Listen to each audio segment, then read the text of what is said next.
আজকে আমার মা দোকান থেকে পাবদা মাছ এনেছে। আমি এই মাছটা খাবো, সবার জন্য একটা একটা করে। আগে নুন মাম্মা দিয়ে দিয়েছে, তারপর আমি দেব। এবার হচ্ছে হলুদ হলুদ দিয়ে দিলাম, আরেক চামচ হলুদ।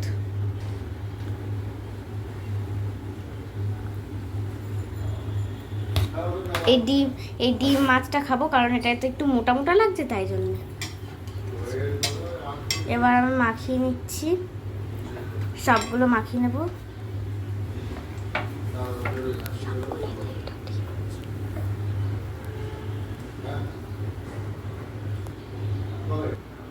এই যে নুন হলুদ মাখানো আছে, আমি এবার ভেজে নেব এটাকে।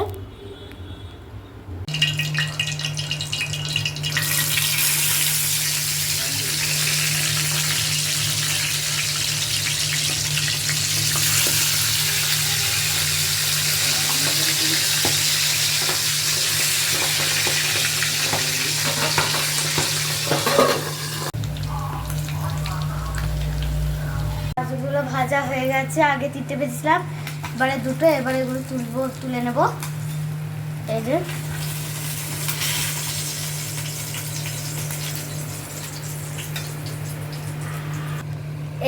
এই মাছের তেলটা একটু কমিয়ে নিয়ে তার একটুখানি যে রয়েছে ওইটুকুর মধ্যেই দিয়ে দেবো রসুন।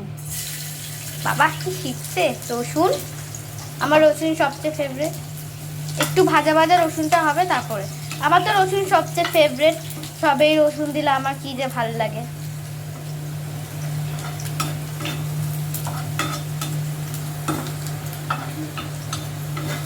আমি এখন নাড়িয়ে নিচ্ছি।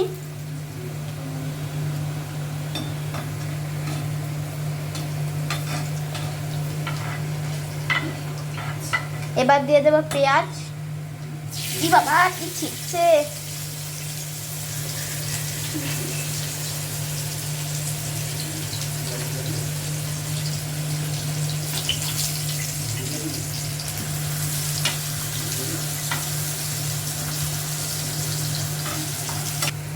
একটুখানি নুন দিয়ে দেবো না, একটু তাহলে একটু ছিটবে কম। তারপর একটু ভাজা করে নেবো একটু বেশি করে। সব মনে হচ্ছে সবগুলোই রসুন, পেঁয়াজ কিন্তু একটাও দেখা যাচ্ছে না। দেখুন, মনে হচ্ছে কতগুলো আমি রসুন দিয়ে দিয়েছি। এবার একটু ভাজা করে নিয়ে ঢাকা দিয়ে দিলাম। একটু ভাজা হয়ে গেছে, এবার একটু টমেটো দিয়ে দেবো। বেশি দিলে হবে না, কারণ আমার দাদা তো বেশি টমেটো খাই না, ওই জন্য অল্পখানিই দিয়েছি। টমেটো দিয়েছি, অল্পই দিয়েছি।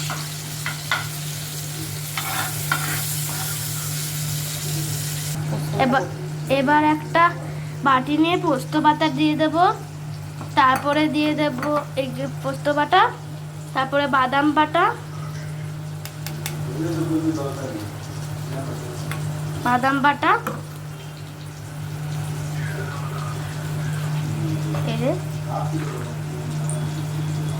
এবার দেব হলুদ গুঁড়ো,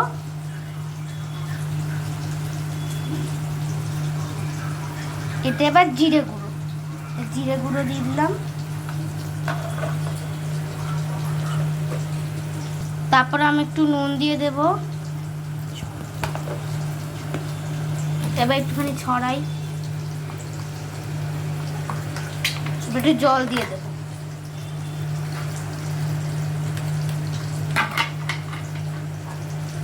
তো এবার গুলিয়ে নেব ভালো করে, পাতলা একটু হয়ে গেলে তারপরে এমন ভাবে গুলবো যেন একটু ল্যাম্প না থাকে, লাম্প না থাকে।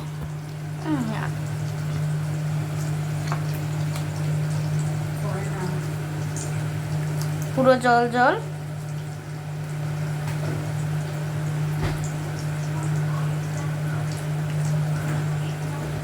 ওহো, একটু পড়ে যাচ্ছে। এবার আমি এটাকে ঢেলে দিলাম। আবার একটু নাড়িয়ে নেব। মশলা বাটিটা এবার ধুয়ে দেবো, কারণ মাছগুলো তো ডুবতে হবে, ওই জন্য একটু জল দিয়ে ধুয়ে নেব। আবার একটুখানি নাড়াচাড়া করে নেবো। কি সুন্দর কালার এসছে দেখো। আমরা আজকে মাছ কিনেছি, মাছের নামটাই তো বলাইনি। আজকে আমাদের মাছ হয়েছে পাবদা মাছ। এবার আস্তে আস্তে যখন ফুটে উঠবে তখন মাছগুলো বসিয়ে দেবো আমরা। জলটা তো ফুটে উঠেছিল, তাই জন্য আমি মাছগুলোকে দিয়ে দিয়েছি। এবার একটু ধনেপাতা দিয়ে দেবো।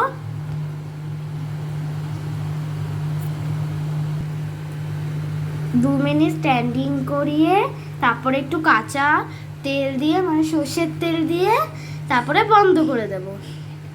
তারপরে রেডি হয়ে যাবে আমাদের পাবদা মাছ। টাটা, আবার পরের ব্লগে দেখা হবে। এটা একবার বানিয়ে দেখবেন, খুব সুস্বাদু হবে।